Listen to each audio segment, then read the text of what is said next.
नमस्कार। जो मुझे लोगों में वर्तमान परिस्थितियों में जो सबसे बड़ी समस्या जो लोगों के सामने आ रही है वो ये है कि लोग अपने अस्तित्व को ही भूल गए हैं कि वो वास्तव में हैं क्या। और ये सवाल वो खुद से बार बार पूछ नहीं रहे हैं कि वो कौन हैं, कहाँ से आए हैं और क्या करने आए हैं। अगर आप ये सवाल खुद से पूछना शुरू करेंगे तो निस्संदेह ही आप अपने विषय में जवाब आपको मिल जाएंगे। क्योंकि देखिए, आप एक बॉडी नहीं हैं, आप एक शरीर नहीं हैं। आपको पता है कि आप इस शरीर से पहले भी थे और इस शरीर के बाद भी होंगे। यानी कि जब आपका जन्म नहीं हुआ था इस शरीर के रूप में, उससे पहले भी आप थे। और जब आप ये खुद को ये मान लोगे कि आप you are coming from God, जैसा कि सब कहते हैं कि हम भगवान का ही अंश हैं, जो आत्मा है वो परमात्मा का ही अंश है।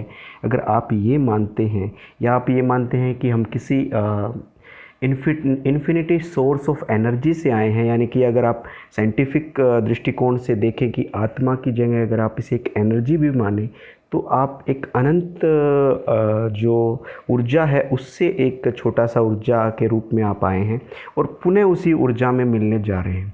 तो मुझे लगता है कि अगर आप इस कंसेप्ट को, इस सिद्धांत को अपने अंदर जानने का प्रयास करेंगे, अपने अंदर खोजने का प्रयास करेंगे कि आप कौन हैं, और उस आत्मा को और स्वयं को जानने का प्रयास करेंगे कि तो जितने भी संसार में आपसे रिलेटेड समस्याएं हैं, जितनी भी चीज़ें आपको दिख रही हैं कि भाई सब गड़बड़ है, वो कहीं ना कहीं सुलझती नज़र आएंगी, सोल्व होती नज़र आएंगी।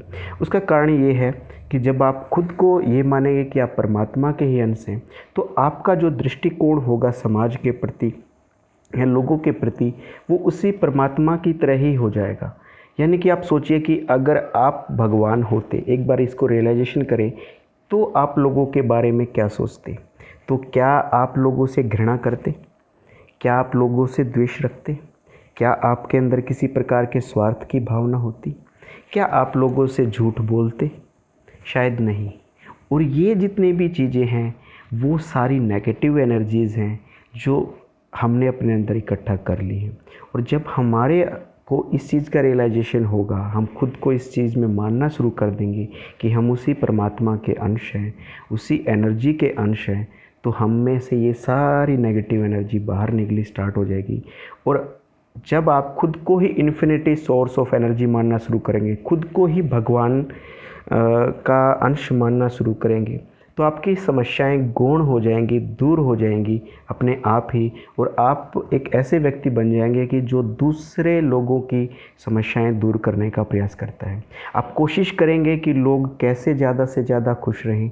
आप कोशिश करेंगे कि उनके जीवन में कैसे बदलाव आए। आप कोशिश करेंगे कि कैसे एक भूखे व्यक्ति तक भोजन पहुंचे, कैसे एक प्यासे व्यक्ति को पानी मिले, कैसे उनके जीवन में खुशी और आनंद के फव्वारे फूट पड़े।